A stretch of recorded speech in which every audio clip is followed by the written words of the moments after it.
In this short recording, I want to talk about dissolving trauma bonds. A trauma bond is something that develops without you being aware of it. A trauma bond is often formed in childhood or in your formative years, that means also in your early teenage years.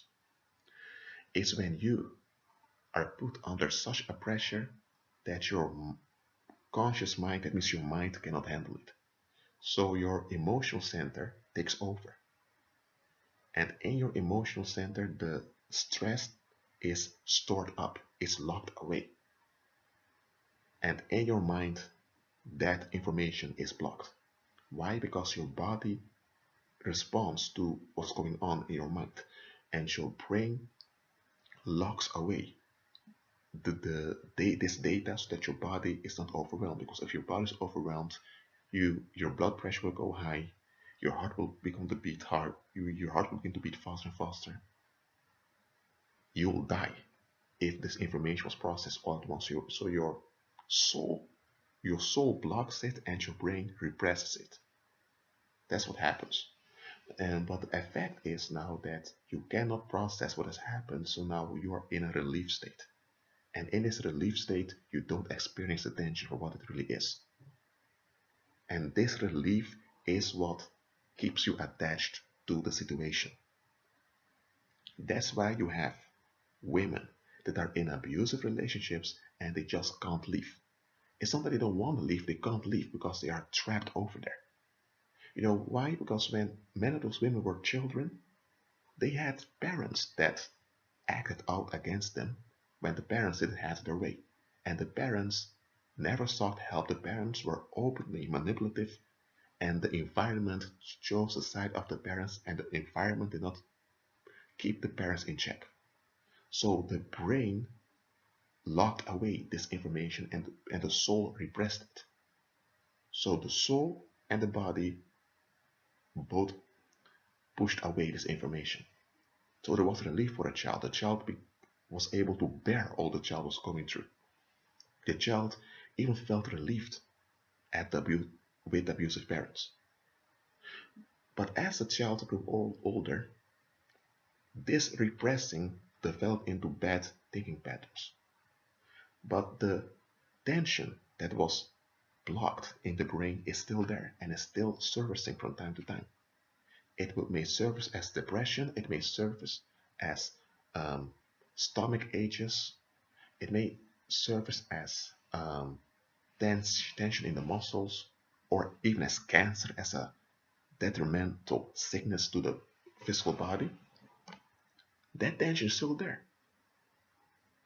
And even if the individual would be able to remember what happened, often they don't remember it well. Because here's what you need to understand. When you are learning something, you have the conscious memory and the unconscious memory. If you learn how to ride a bicycle, in the beginning it's your conscious memory that registers things. After a while it's your unconscious memory. That means that the pattern of riding a bicycle is stored up in your soul and also recorded in your brain. So after a while you don't have to think what to do anymore. Just pick the bicycle and you do what you're doing. That's how you learn stuff. So that's natural. But here's the thing. With trauma bonding, in the unconscious memory, patterns are developed in order to cope with a situation that you shouldn't have to cope with. But if this is not resolved, this will linger with you and it will affect your whole thinking. And that's why you have women out there that just can't leave certain relationships because they're trapped inside. It also happens to men, not only in intimate relationships, but with a lot of stuff. And often they can't see that what they're in is dangerous. Let's say their inner alarm of their soul, because we all have it, their inner alarm doesn't go off and something doesn't add up. Because their inner alarm has been damaged. So those trauma bonds, how do you get rid of them? They need to dissolve. And the way you dissolve is when you see through stuff. When you see through stuff and you see how ugly it is, you see the full ugliness of it. The impact that will have on your brain and on your soul is that the tension is triggered, the tension is released, and the trauma bond is gone. No, I'm not saying this will be painless. I'm not saying this is going to be easy, but that's how you get delivered from trauma bonds. Now listen, even if the trauma bond is gone, doesn't mean you're delivered, because while you had a trauma bond, all kinds of wrong thinking patterns developed over time. So you still need deliverance from those bad thinking patterns. However, the trauma bond needs to go, because that trauma bond is a stronghold that keeps most of those other bad thinking patterns intact. There are bad thinking patterns that have nothing to do with a trauma bond, but a trauma bond is a central thing. A trauma bond is not resolved by talking about it. You need to see through stuff. You need to look at the bigger picture. And look at the big picture when it comes to a trauma bond is not easy. Because a lot of people, they have rage and hatred towards their parents, but it's locked away because they can't have those emotions, or else danger's happening. Because when they were children growing up, when they talked bad about their parents, man, they were endangered.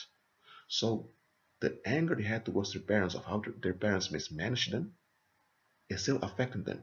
They need to see through stuff, because now they have a respectable image of their parents, and they're treating their parent as if those parents are that respectable image. They need to see through stuff and see what their parents really are and how their parents really are and how it affected them. They need to look at the bigger picture, how painful it is. When they do that, the trauma bond is dissolved, and now they can continue with being delivered. Because if a trauma bond is not dissolved, you will remain in pathological denial. And pathological denial, it is not narcissism, but it comes close to narcissism. I'm not saying people that have pathological denial are narcissists. No, I'm not saying that, but they come close to narcissists. And people with trauma bonds when the trauma bond leads to pathological denial, such people are often enablers of narcissists and psychopaths. And there are many people out there with trauma bonds, and trauma bonds aren't only developed during childhood. They can also develop when people are kidnapped, or there's a bank robbery and adults are kept there. Also, a trauma bond can develop over there. Think about the Stockholm syndrome. Okay? Anyway, I don't want to make this recording too long. See through stuff. Look at the bigger picture and see through stuff. That's very important in healing, recovery, and deliverance. Well, that being said, be at peace. Shalom.